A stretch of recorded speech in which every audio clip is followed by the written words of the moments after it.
أهلا بيكم أعزائي المشاهدين في قناة أخبار كل يوم. هنقدم ليكم أسعار الريال السعودي في البنوك المصرية النهاردة السبت 26 ديسمبر 2020، وإليكم الأسعار. بنك بلوم 4 جنيه و17 قرش للشراء و4 جنيه و19 قرش للبيع. بنك HSBC 4 جنيه و17 قرش للشراء و4 جنيه و20 قرش للبيع. المصرف العربي الدولي 4 جنيه و16 قرش للشراء و4 جنيه و19 قرش للبيع. البنك المركزي المصري 4 جنيه و16 قرش للشراء و4 جنيه و20 قرش للبيع. البنك الأهلي اليوناني 4 جنيه و14 قرش للشراء و4 جنيه و21 قرش للبيع. البنك المصري الخليجي 4 جنيه و13 قرش للشراء و4 جنيه و20 قرش للبيع.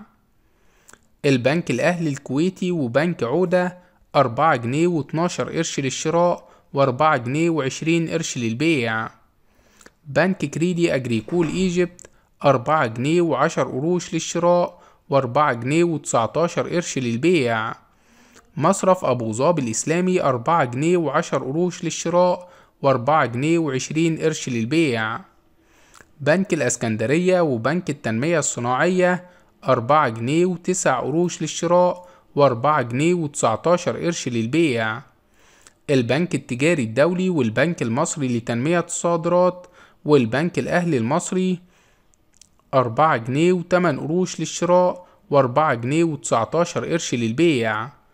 بنك قناة السويس 4 جنيه و8 قروش للشراء و4 جنيه و20 قرش للبيع. بنك مصر 4 جنيه و8 قروش للشراء و4 جنيه و19 قرش للبيع.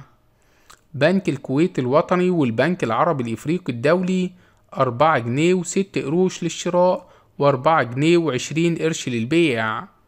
بنك التعمير والإسكان 4 جنيه و6 قروش للشراء و4 جنيه و21 قرش للبيع. بنك مصر إيران للتنمية 4 جنيه و4 قروش للشراء و4 جنيه و20 قرش للبيع. المصرف المتحد 4 جنيه و3 قروش للشراء و4 جنيه و20 قرش للبيع. أعزائي المشاهدين، هنا ينتهي الفيديو. لا تنسوا دعمنا بلايك والاشتراك في القناة حتى يصلكم كل جديد.